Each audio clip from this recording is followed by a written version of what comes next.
Good afternoon, little youngins. I know I didn't expect to do 2 videos in one day either, but I've stayed ahead of all my chores because, well, Thanksgiving's next week, and on Black Friday, Christmas trees start going up. So I've stayed ahead.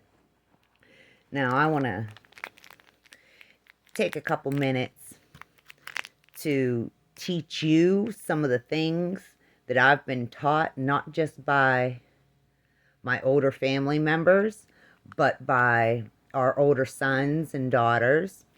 It's the Ketchup with the Lingo challenge. Slang. That's how my generation said it. Slang. So we have here, the terms that I use to refer to them as douche canoes and sewer crumpets. Well, douche canoe is a drug trafficker and a sex trafficker. And the sewer crumpets, well, those are prostitutes. Now, you've heard the term hooker. You've probably heard that. That's what my generation called prostitutes. You got to remember, I'm an 80s baby. So that's what we called them. And then now you guys, how do they say it? 403s. 403s. It's a funny one. It definitely is. It's one of my favorite. I like it. Now, party girls. Those that's a term for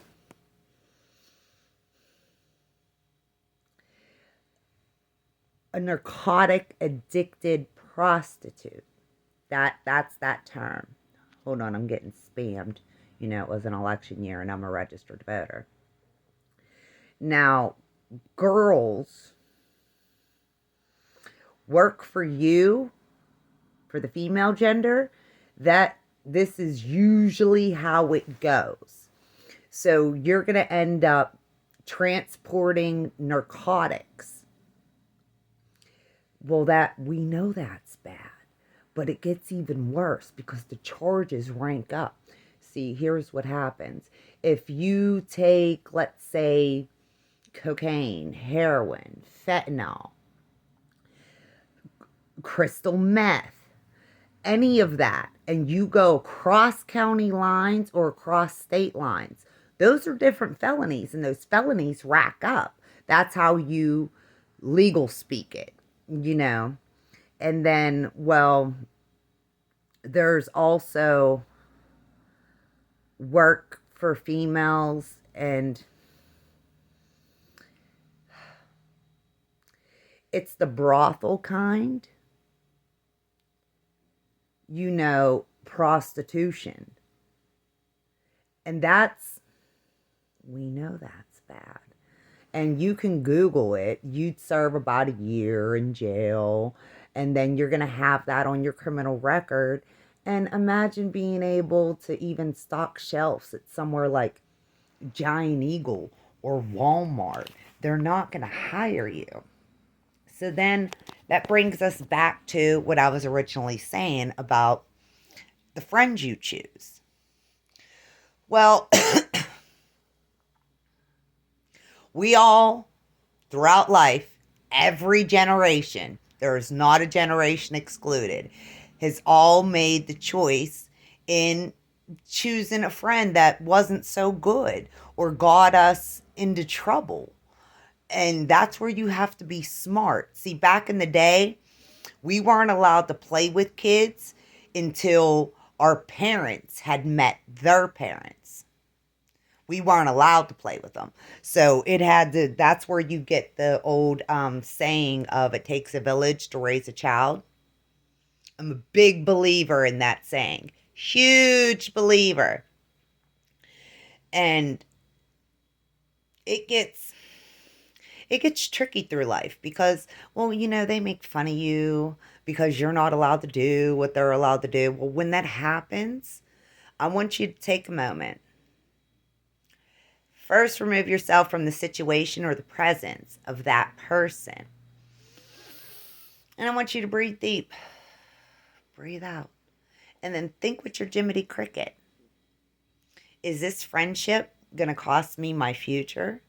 Is this decision right now, me having fun, me going to maybe, you know, some holiday party, everybody in school is going to be there, and I'll be like a loser if I don't go? Well, be a loser today, a winner tomorrow. Be a loser today and a winner tomorrow. Because when you protect your worth and you protect your future, you invest in yourself, and you can grow up to be something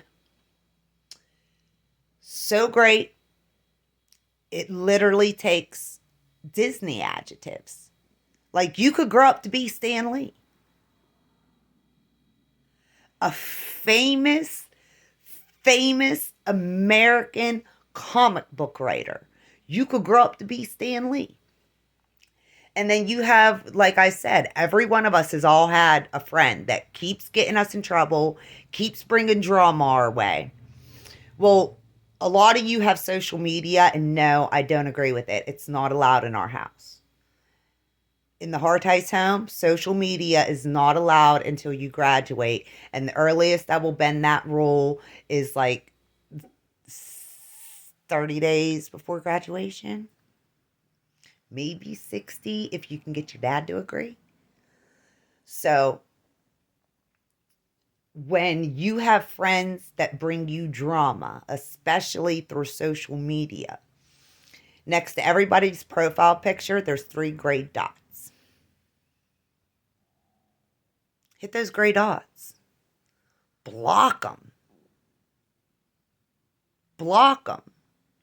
Let them do their own work and change their life. Quit allowing them to drag you down to the sewer. Block them. It's that simple. You're going to lose friends all through life.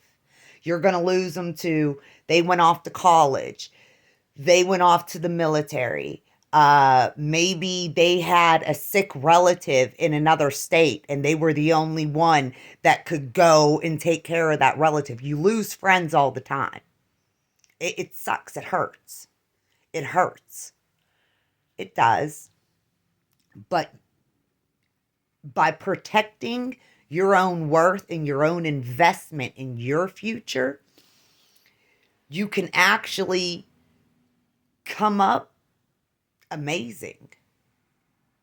Amazing. You can be more than you ever even thought. You just have to put in not just the elbow work, but the discipline. Self-discipline is huge. Huge during your growing up time. 12, 18 to 30s. It's huge because, like I keep trying to warn you, there is booby trap after booby trap after booby trap in life. Now, I'm not allowed to say here what we called those bad friends, so I came up with a different phrase for you. And I hope it catches on. I hope it does, like my tutus, my magic, my aura. I hope it catches on. That's a sheck of a friend. Meaning a piece of manure. Defecation. Now,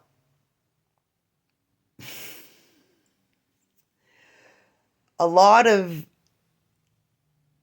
people have ran around trying to, let me choose my nice words. Give me a second. That's how your generation says it. Okay, here it is.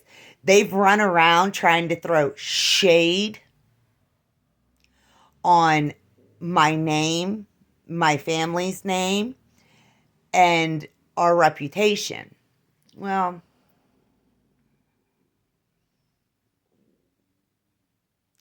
like I said, hood rats just keep giving me ammo. They just keep giving me ammo because if you're going to say something, you should probably make sure it's true. Because when you don't, Well, not only is that a lie and it's bad, and it can get you to the tip top of the naughty list, if you're willing to die on your lie in an American courtroom, that's called perjury. That's called perjury.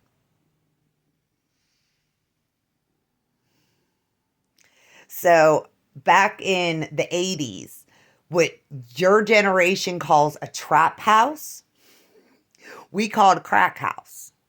I grew up in McKeesport. I'll tell you the streets I grew up on. I grew up on Beaver, and I grew up on Converse Street. So I grew up in McKeesport, and I actually went to Centennial Elementary. My kindergarten was epic. Epic. My favorite kindergarten memory,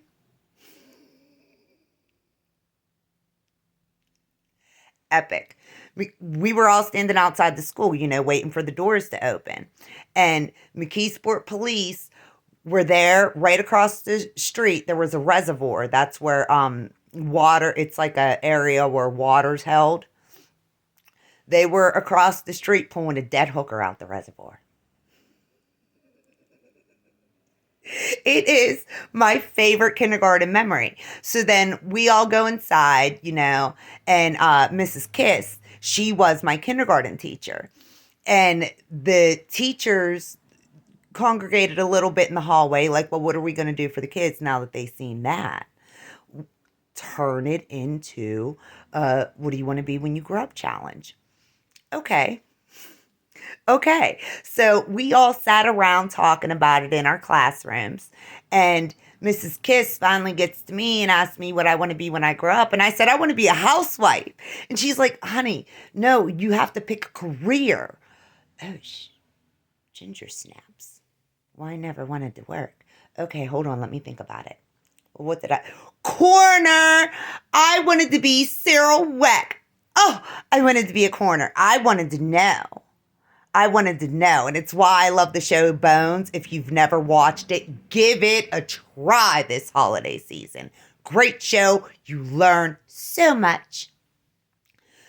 I was told it's too morbid for a little girl. Okay.